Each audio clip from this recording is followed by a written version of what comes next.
नमस्कार, आप देख रहे हैं इंडिया वॉइस। मैं हूं आपके साथ अमन त्रिपाठी। खबरों के सिलसिले में वक्त है एक बड़ी खबर का। आपको बता दें, पूरा देश आज ओणम मना रहा है। इसी मौके पर पीएम मोदी ने ट्वीट कर शुभकामनाएं दी हैं। प्रधानमंत्री नरेंद्र मोदी ने ट्वीट कर शुभकामनाएं दी हैं। पीएम मोदी ने ओणम की शुभकामनाएं दी हैं। पीएम मोदी की ओर से ट्वीट कर ओणम की शुभकामनाएं दी गई। पीएम मोदी ने अपने ट्वीट में लिखा कि ओणम एक वैश्विक त्योहार बन गया है।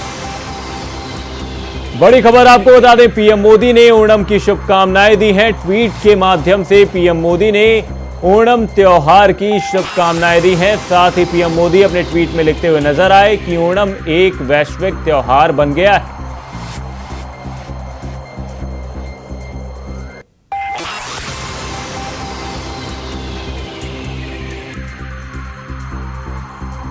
पीएम मोदी ने ओणम की शुभकामनाएं दी है। ट्वीट कर पीएम मोदी ने ओणम की शुभकामनाएं देते हुए लिखा कि ओणम एक वैश्विक त्योहार बन गया है।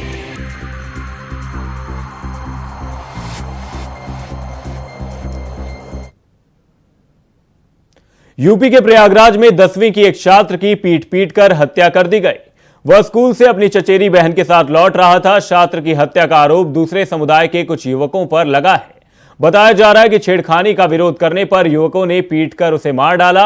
वारदात के बाद लोगों का गुस्सा भड़क उठा। फिलहाल मौके पर भारी पुलिस बल मौजूद है। बता दें कि घटना यमुना पार इलाके के खीरी थाना इलाके की है, जहां बीते सोमवार को स्कूल से अपनी चचेरी बहन के साथ लौट रहे छात्र की हत्या कर दी गई। इसके बाद आक्रोशित लोगों ने सड़क पर जाम लगा दिया। देर शाम तक हंगामा चलता रहा। बवाल बढ़ता देख पुलिस कमिश्नर समेत कई आला अधिकारी मौके पर पहुंच गए। ये नाम नहीं पता और लेकिन तीन लोग त्रिपुरा के सामने मारा गया है। हाँ, घटना स्थल जो अस्पताल सामने वाले में मारे ना। अच्छा, जो अस्पताल है। दोनों अस्पताल। अच्छा, छात्र की हत्या कर दी गई। आपको बता दें, बहन से छेड़छाड़ के विरोध में यह हत्या की गई। हत्या के बाद गांव वालों में खासा गुस्सा देखा गया। वहीं परिजनों का हंगामा देखा गया है। साथ ही मौके पर भारी पुलिस बल तैनात था। आपको बता दें, हत्या का आरोप दूसरे धर्म के युवकों पर लगा है। आपको बता दें, देर शाम तक हंगामा चलता रहा। वहीं बवाल बढ़ता देख पुलिस कमिश्नर समेत कई आला अफसर मौके पर पहुंचे। आपको बता दें, इसके बाद आक्रोशित लोगों ने सड़क पर जाम लगाए रखा। बीते सोमवार की घटना है, जहां पर स्कूल से अपनी चचेरी बहन के साथ लौट रहे छात्र की हत्या कर दी गई थी, जिसके बाद लोगों में खासा गुस्सा देखा गया। बता दें कि घटना यमुना पार इलाके के खीरी थाना इलाके की है। फिलहाल मौके पर भारी पुलिस बल देखा गया, जिसके बाद से पुलिस जांच करती हुई नजर आ रही है। वहीं छेड़खानी का विरोध करने पर युवकों ने उसे पीटकर मार डाला। वारदात के बाद लोगों का गुस्सा भड़क उठा। साथ ही फिलहाल मौके पर पुलिस बल तैनात दिखा। साथ ही पुलिस इस मामले की जांच करती हुई नजर आ रही है। बता दें कि इस हत्या का आरोप दूसरे समुदाय के कुछ युवकों पर लगा है। बताया जा रहा है कि छेड़खानी का विरोध करने पर युवकों ने पीटकर उसे मार डाला। वहीं वारदात के बाद लोगों का गुस्सा भड़क उठा। फिलहाल मौके पर भारी पुलिस बल की तैनाती देखी जा रही है।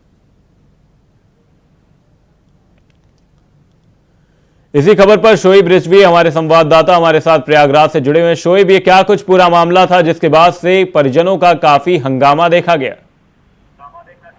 देखिए अमन, इस पूरे मामले में अभी तक जो पुलिस की तरफ से अपनी प्रतिक्रिया दी गई, उसमें ये बताया गया है कि एक छात्र जिसकी हत्या हुई है और जिन लोगों पर आरोप लगा, उसमें से 2 छात्रों के बारे में बताया जा रहा है कि वो भी उसी स्कूल, एक निजी स्कूल है उस इलाके का, वहां पर छात्र थे और स्कूल समय में ही उन लोगों में किसी बात को लेकर के विवाद हुआ है। हालांकि परिजनों का आरोप जो है वो छेड़खानी को लेकर है, लेकिन जो अभी तक पुलिस की तरफ से किया गया किसी बात को लेकर के विवाद हुआ था, जिसमें जो वहाँ का टीचर्स है उन्होंने उन दोनों को समझा करके इस मामले में शांत करा दिया था। लेकिन जब ये छात्र जिसकी मौत हो चुकी है, ये अपनी चचेरी बहन के साथ वापस घर के लिए आ रहा था स्कूल खत्म होने के बाद, तो रास्ते में वो छात्र जिन पर आरोप है वो लोग मौजूद थे और उसके बाद इसकी पिटाई की गई, जिसकी वजह से इसकी मौत हो गई। हालांकि परिजनों की तरफ से कहा गया है कि मौके पर मौत होने के बाद उनका हंगामा शुरू हो गया, जबकि पुलिस की तरफ से क्या गया कि उस छात्र को डॉक्टर के यहाँ यानी निजी अस्पताल ले जाया गया था उपचार के लिए, लेकिन वहां पर उसे मृत घोषित कर दिया गया। चूंकि ये दो समुदायों से जुड़ा मामला है, इसलिए सेंसिटिव मैटर है। पुलिस हर पहलुओं पर जांच कर रही है। अब तक की जो लेटेस्ट अपडेट है उसमें बताया जा रहा है कि 3 लोगों को इस पूरी घटना के संदर्भ में हिरासत में लिया गया, उनसे पूछताछ की जा रही है। पूरे घटना के बारे में जानकारी, चूंकि किशोर है जिसकी जान गई है और उसी स्कूल के छात्र बताए जा रहे हैं, लेकिन घटना काफी गंभीर है, दुस्साहसिक है, जिसको लेकर के लोगों में आक्रोश है। पुलिस अब इस पूरे मामले को संभालने की कोशिश कर रही है और आरोपियों के खिलाफ कार्रवाई के लिए वो तेजी से कदम उठा रही है। लेकिन फिलहाल ये कहा जा सकता है कि जिस तरह से उसकी हत्या हुई उसके बाद माहौल जरूर थोड़ा सा खराब हुआ था। बड़ी संख्या में लोग इकट्ठा हो गए थे, अधिकारियों को काफी मशक्कत करनी पड़ी। जो आला अधिकारी है वो खुद मौके पर पहुंचे, लोगों को किसी तरह से समझा बुझा करके, क्योंकि जो परिजन है या लोग हैं उनकी डिमांड उस लोगों की गिरफ्तारी शीघ्र करने की है जिन्होंने इस घटना को अंजाम दिया। साथ ही शोएब, आपसे जानना चाहूंगा परिजनों का इस मामले के बाद क्या रिएक्शन निकल के सामने आया है, परिजनों का क्या कुछ कहना है इस मामले पर? बिल्कुल, देखिए इस घटना के बाद परिजन काफी दुखी हैं। उनके बेटे की जिस तरह से मौत हुई है, कल्पना नहीं की गई थी। स्कूल में जिस तरह से विवाद हुआ उसके बाद रास्ते में उनकी हत्या कर दी गई, तो काफी व्यथित है। और ये जरूर अब वो न्याय की उम्मीद कर रहे हैं, न्याय की गुहार लगा रहे हैं और वो लोग जो इस घटना में शामिल थे उनको कड़ी से कड़ी सजा हो, उन्हें जल्द से जल्द गिरफ्तार किया जाए, इस तरह की उनकी डिमांड है। और वो लोग निश्चित तौर पर अपने बेटे के जाने से काफी दुखी भी हैं और प्रशासन इन तमाम चीजों को ही हैंडल करने की कोशिश कर रही है और उन्हें समझा बुझा कर उन्हें इस बात के भरोसा दिला रही है कि जो आरोपी है उनके खिलाफ सख्त कार्रवाई की जाएगी। और यही वजह है कि शायद 3 लोगों को अभी तक पुलिस ने हिरासत में लिया है, उनसे पूछताछ करे। लेकिन ये घटना सवाल जरूर खड़े कर रही है कि किस तरह से चीजें इस उम्र में भी इस हद तक पहुंच सकती है और एक किशोर की असमय उसकी इस तरह से हत्या कर दी गई। बहुत बहुत धन्यवाद शोएब तमाम जानकारी के लिए। आपको बता दें इसी घटना पर डीएसपी का आपको बयान सुनवाते हैं, जिसके बाद से डीएसपी ने क्या कुछ कहा। परमानंद स्मारक इंटर कॉलेज में बच्चों के बीच कुछ विवाद को लेकर झगड़ा हुआ, जिसको टीचर्स के द्वारा शांत कराया गया। उसके बाद स्कूल छूटने के बाद बाहर भी झगड़ा हुआ, जिसमें एक बच्चे की मृत्यु हो गई। इसमें परिजनों के द्वारा तहरीर दी गई, इस पर मुकदमा पंजीकृत किया गया है तथा 3 लोगों को हिरासत में लिया गया है। यहाँ पर जो धरना प्रदर्शन चल रहा था उसको समाप्त कराया गया है। फिलहाल मौके पर तो आपने सुना शोएब कि क्या कुछ कहना है इस मामले पर डीएसपी का, डीएसपी क्या कुछ कहते हुए नजर आए। साथ ही आपसे जानना चाहूंगा पुलिस की ओर से अभी क्या कुछ एक्शन लिया गया है, साथ ही जो आरोपी पक्ष है उनके परिवार से भी क्या पुलिस ने इस दौरान जाकर कोई पूछताछ की है, क्या कुछ फिलहाल अपडेट निकलकर सामने? देखिए अमन, कुछ लोगों को पुलिस ने हिरासत पे लिया है। हालांकि ये भी सूत्रों के हवाले से खबर आ रही है कि इसमें जो आरोपी है उनमें से कुछ लोग पुलिस की गिरफ्त में है, उनकी हिरासत में है। पुलिस तमाम पहलू पर जांच कर रही है, क्योंकि ये इसी एक ही स्कूल के छात्र बताए जा रहे हैं जिसकी हत्या हुई थी और साथ ही साथ जिन पर आरोप लगा है हत्या का, उसमें से कुछ छात्र बताए जा रहे हैं उसी स्कूल के हैं। और कौन लोग इसमें शामिल थे, किन लोगों की इसमें इस पूरी घटना में संलिप्तता है, इन तमाम पहलुओं पर जांच कर रही है। परिवार की तरफ से तहरीर दी गई है जिस पर पुलिस ने बताया है कि वो इस पर काम कर रही है। इसी आधार पर कुछ लोगों को हिरासत में लिया है। निश्चित तौर पर घटना में जिस तरह की चीजें निकल कर आ रही हैं वो सवाल भी खड़े कर रही है और पुलिस अब इन्हीं तमाम सवालों के जवाब निकालने की कोशिश कर रही है कि घटना के पीछे आखिर सही वजह क्या है। क्या इसमें छेड़खानी, जिस तरह से सामने आ रही है बात कि छात्रा के साथ छेड़खानी करने का विरोध करने पर छात्र की हत्या। साथ ही शोएब आपसे ये जानना चाहूंगा कि फिलहाल जो क्या कहते हैं पीड़ित पक्ष है, पीड़ित पक्ष की ओर से फिलहाल क्या कुछ दलील दी जा रही है, क्योंकि कहा यह जा रहा है कि ये जो पूरी घटना हुई है छेड़छाड़ के विरोध में हुई थी। बिल्कुल, इसी वजह से बड़ी संख्या में लोग आक्रोशित होकर सड़क पर आ गए थे। काफी देर तक उन्होंने एक तरह से अपना विरोध जताया। तमाम तरह की कोशिशें पुलिस को करनी पड़ी। उनके जो आला अधिकारी है उनको खुद मौके पर जाना पड़ा और उनकी जो इस तरह की डिमांड थी, खासतौर से जो आरोपी है उनको गिरफ्तार करने की, कड़ी सजा दिलाने की, इस सख्त एक्शन लेने की, वो सारी चीजों को पुलिस की तरफ से माना गया। उन्हें समझाया बुझाया गया कि पुलिस पूरी तरीके से इसमें सख्त कार्रवाई करेगी इस तरह की। उसके बाद काफी लंबे समय बाद वो जो प्रदर्शन है या जो लोग सड़क पर इकट्ठा हुए थे, जाम था, उसे हटाया गया। इससे अंदाजा लगाया जा सकता है। हाँ, पुलिस अब ये जरूर कोशिश कर रही है कि जो पीड़ित परिवार है उसको भरोसे में लेकर के उसकी तहरीर के आधार पर जिस तरह के उनके आरोप है उस पर वो गंभीरता से जांच करते हुए कड़ी कार्रवाई की बात कर रही है। हालांकि तनाव के हालात हैं, क्योंकि दो समुदायों से जुड़ा हुआ ये मामला है, इसलिए ये थोड़ा सेंसिटिव मैटर है। इसलिए पुलिस किसी तरह की कोई चूक नहीं करना चाहती है।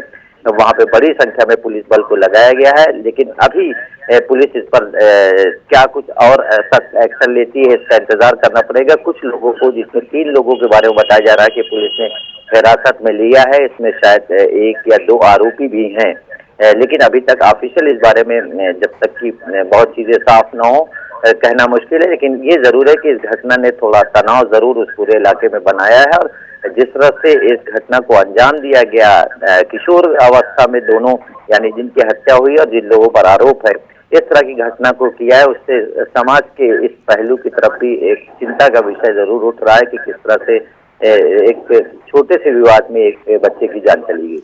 साथ ही शोएब, इस तरीके की घटनाएं पुलिस प्रशासन पर भी एक सवाल उठाती हैं, क्योंकि आए दिनों इस तरीके की घटनाएं देखने को मिल रही हैं। एक तरफ तो उत्तर प्रदेश के मुख्यमंत्री ये कहते हुए नजर आते हैं कि उत्तर प्रदेश से आरोप बिल्कुल खत्म हो चुका है, जिस तरीके की वारदातें निकलकर सामने आती थी वो कम हो रही हैं, लेकिन आए दिनों इस तरीके की वारदातें किस तरीके से पुलिस और प्रशासन पर सवाल उठाती हैं।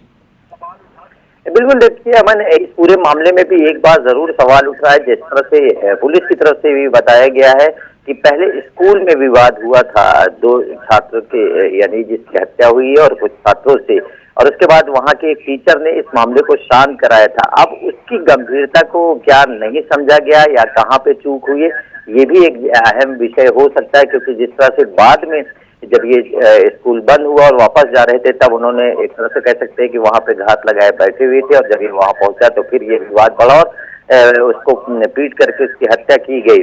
तो ये जरूर सवाल उठ रहा है कि क्या पहले से विवाद चल रहा था, आज जिस तरह से सोमवार के दिन में स्कूल में विवाद हुआ था, ये पहला विवाद था या इससे पहले विवाद चल रहा था, टीचर्स को इसकी कितनी जानकारी थी, पुलिस ने उनको इस बारे में कितनी जानकारी दी, ये जरूर अब इंतजार करना पड़ रहा है। और इसलिए ही सवाल भी उठ रहे हैं कि क्या कहीं चूक हुई है, क्या इस मामले को गंभीरता से नहीं देखा गया, क्या स्कूल में जब घटना हुई थी उसके बाद अगर कोई कदम उठता तो शायद बच्चे की जान बच सकती थी। इस तरह के तमाम सवाल हैं जिस पर पुलिस अब काम कर रही है, और उस पर क्या नतीजा आएगा उसका इंतजार करना पड़ेगा। पुलिस हालांकि जो पीड़ित परिवार है उनकी तरफ से जो तहरीर दी गई है उस पर वो कार्रवाई शुरू कर चुकी है और कुछ लोगों को हिरासत में जरूर लिया है। बहुत बहुत धन्यवाद शोएब तमाम जानकारी के लिए। आपको बता दें, हत्या के बाद गुस्साए परिजनों ने खूब हंगामा किया, वहीं मौके पर भारी पुलिस बल तैनात देखा गया।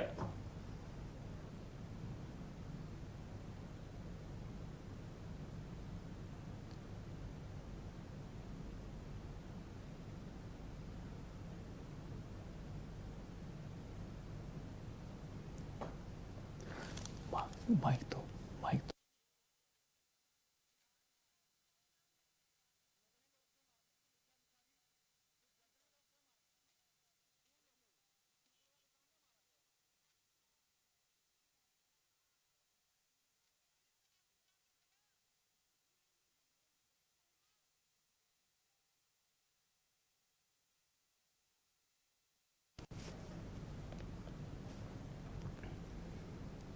कोटा में छात्र की आत्महत्या के बाद सियासत जारी है। इस बीच केंद्रीय मंत्री अर्जुन राम मेघवाल ने कहा कि सिर्फ छात्र की मौत ही नहीं, कांग्रेस राज में इतने अपराध हो रहे हैं, कोई जांच नहीं होती।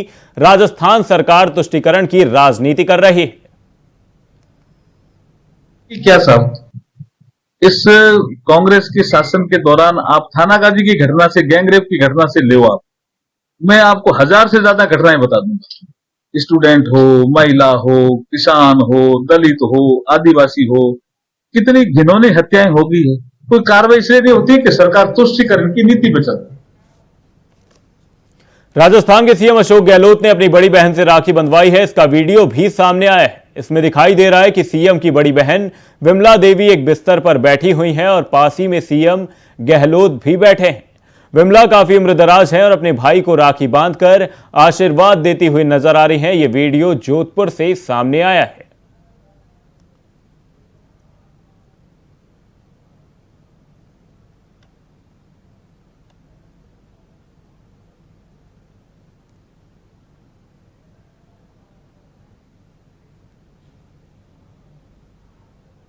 हरियाणा के मुख्यमंत्री मनोहर लाल खट्टर ने नूंह में शांति ढंग से जलाभिषेक करने पर जनता का आभार जताया।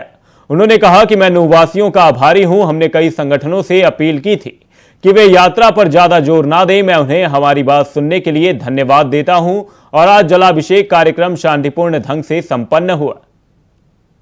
मेरा नूंह की तरफ भी था, क्योंकि एक बड़ा विषय वो भी चल रहा था कि 28 तारीख को ये होगा वो होगा। बहुत से लोगों की तरह तरह की चर्चाएं थी, लेकिन मैं सबसे पहले नूंह के नागरिकों की बहुत उनका आभारी हूं और साथ ही और बहुत से संगठन जिनकी ओर से विषय था कि एक यात्रा निकलनी चाहिए। हमने उनको अपील की थी कि जिस प्रकार का यह समय है, इस समय सब मंदिरों में जलाभिषेक के कार्यक्रम हो, यात्रा पर बहुत आग्रह न किया जाए। तो मैं उन सबको धन्यवाद और बधाई देता हूं, आभार प्रकट करता हूं कि जिन्होंने हमारी बात मान करके और इस प्रकार का कोई कार्यक्रम बड़ा न करके और जलाभिषेक के कार्यक्रम के लिए बाहर से कुछ 15-20 संत गए थे, कुछ वहाँ के विश्व हिंदू परिषद के कार्यकर्ता, बजरंग दल के कार्यकर्ता, ऐसे सब संस्थाओं ने बहुत संयम से सारा काम लिया और शांतिपूर्वक आज दिन का वो कार्यक्रम जलाभिषेक का ये पूर्ण हुआ है। पहली सूचना मैंने आपको ये दी। भाजपा के राष्ट्रीय अध्यक्ष जगत प्रकाश नड्डा ने एक कार्यक्रम में कहा कि प्रधानमंत्री नरेंद्र मोदी ने कभी अपनी कुर्सी की चिंता नहीं की। उन्होंने समाज और देश के लिए चिंता की और देश के लिए जो जरूरी था वो किया। सिख गुरु ने हमें सभी के हित और देश की अखंडता बनाए रखने के बारे में सिखाया। सिख समुदाय हमेशा सबसे आगे रहा है। लेकिन प्रधानमंत्री मोदी जी ने कभी कुर्सी की चिंता नहीं की। उन्होंने हमेशा कौम की चिंता की, देश की चिंता की और देश के लिए जो आवश्यक हुआ वो उन्होंने किया। यह भी हमको ध्यान में रखना चाहिए।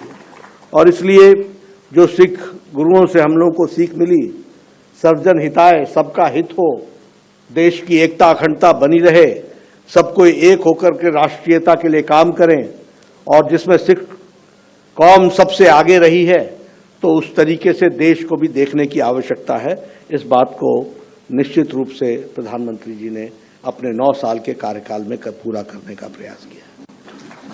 बहुत सी बातें जो कॉफी टेबल बुक में लिखी गई हैं उसको उदाहरण के साथ उद्धृत किया सब लोगों ने। सिस्तानी साहब ने, जस्टिस सिस्तानी जी ने किया, हमारे लेफ्टिनेंट जनरल साहब ने किया, त्रिलोचन सिंह जी ने किया और सिरसा जी तो निश्चित रूप से उन सारी बातों को तो मैं बहुत दोहराना नहीं चाहता, लेकिन एक बात जरूर बोलना चाहता हूं कि जो पॉलिटिकल कमिटमेंट प्रधानमंत्री ने दिखाई और जो सोच दिखाई, अब अगर हम बात करें हेमकुंड साहब की, तो जाते तो सब थे, देखते तो सब थे, सबको पता था और हेमकुंड साहब का स्थान क्या है यह भी सब लोग जानते थे। लेकिन 1163 करोड़ रुपए लगा करके उसको बना करके एक दिन की यात्रा को 45 मिनट में करने की जो योजना बनाई वो प्रधानमंत्री मोदी जी ने। खबर गाजियाबाद से, जहां एक बार फिर बाबा का बुलडोजर अवैध अतिक्रमण पर गरजता हुआ नजर आया। बता दें कि इस बार यह बुलडोजर किसी अपराधी के घर नहीं बल्कि कई सालों से नगर निगम की जमीन पर कब्जा किए हुए लोगों पर बरसा। वहीं 3 दिन के अंदर त्वरित कार्रवाई करते हुए आज 4 बुलडोजरी के माध्यम से जमीन को खाली कराया जा रहा है। बता दें कि यह जमीन मुस्लिम क्षेत्र केला भट्टा के अंदर मौजूद थी, जहां पर 30 सालों से लगभग जमीन पर अवैध अतिक्रमण था। लेकिन इस जमीन को रेलवे अपना बताता आया था और कई बार लोगों को नोटिस भी दिए हैं, लेकिन नगर निगम ने इसकी जांच करके अपनी जमीन को खाली करने के लिए ताबड़तोड़ कार्रवाई की है।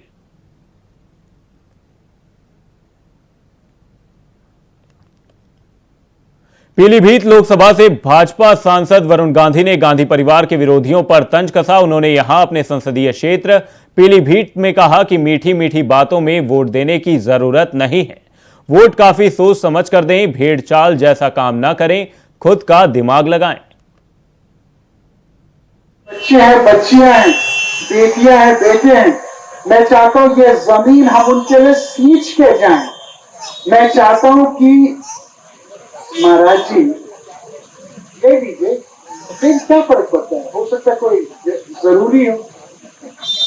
क्यों मत सुनो, इधर आ जाओ। आप बिल्कुल इनको ऐसा मत करो, कल जाके ये मुख्यमंत्री बन जाएंगे, फिर हमारा क्या होगा? समय की गति को समझा करो महाराज जी। मुझे लगता है समय अच्छा आ रहा है। खबर सहारनपुर से, जहां पुलिस और बदमाशों के बीच मुठभेड़ हो गई। पुलिस की चेकिंग के समय मोटरसाइकिल सवार 2 बदमाशों को पुलिस ने रुकने का इशारा किया। इसके बाद बदमाशों ने पुलिस पर फायरिंग शुरू कर दी, जिसमें से एक बदमाश की टांग पर गोली लग गई। वहीं दूसरा अंधेरे का फायदा उठाकर भागने में कामयाब हो गया। बता दें कि घायल बदमाश को इलाज के लिए जिला अस्पताल भेजा गया है। बताया जा रहा है कि बदमाश पर अलग अलग थानों में 1.5 दर्जन से ज्यादा मुकदमे दर्ज हैं। वहीं घायल बदमाश के पास से अवैध तमंचा, कारतूस, बिना नंबर प्लेट की बाइक बरामद हुई है।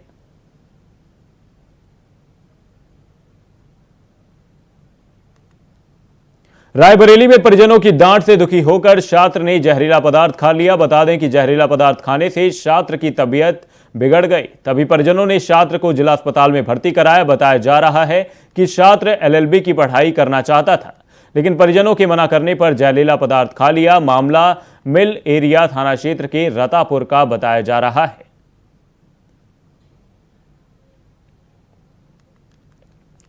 आपको बता दें खबर रायबरेली से, जहां पर छात्र ने जहरीला पदार्थ खाया। आपको बता दें डांट से दुखी होकर छात्र ने जहरीला पदार्थ खाया। वहीं जहरीला पदार्थ खाने से छात्र की तबीयत बिगड़ गई। वहीं LLB की पढ़ाई नहीं करने की अनुमति दी तो छात्र ने जहरीला पदार्थ खा लिया।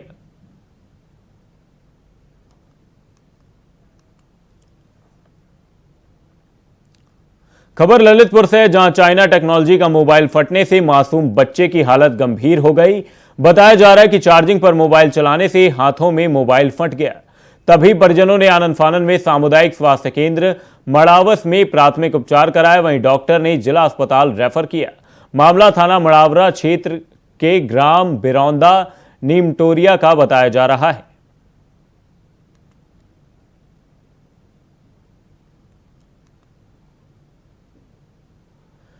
खबर ललितपुर से, जहां पर मौत का मोबाइल फोन देखा गया, जहां पर एक छोटे बच्चे के हाथ में फोन फट गया। वहीं चाइना टेक्नोलॉजी का यह मोबाइल फटने से मासूम बच्चे की हालत गंभीर हो गई। वहीं बताया यह जा रहा है कि चार्जिंग पर मोबाइल चलाने से हाथों में मोबाइल फट गया। तभी परिजनों ने आनन फानन में सामुदायिक स्वास्थ्य केंद्र मड़ावरा में प्राथमिक उपचार कराया। वहीं डॉक्टरों ने जिला अस्पताल रेफर कर दिया।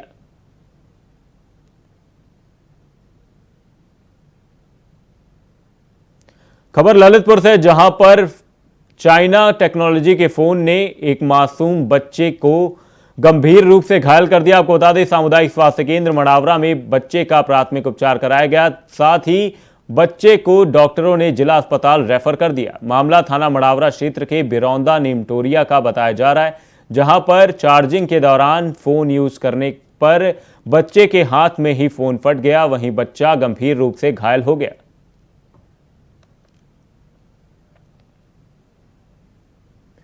फिलहाल के लिए इस बुलेटिन में सिर्फ इतना ही। कहीं जाएगा नहीं। इंडिया वॉइस पर खबरों का सिलसिला लगातार रहेगा जारी। तब तक के लिए नमस्कार।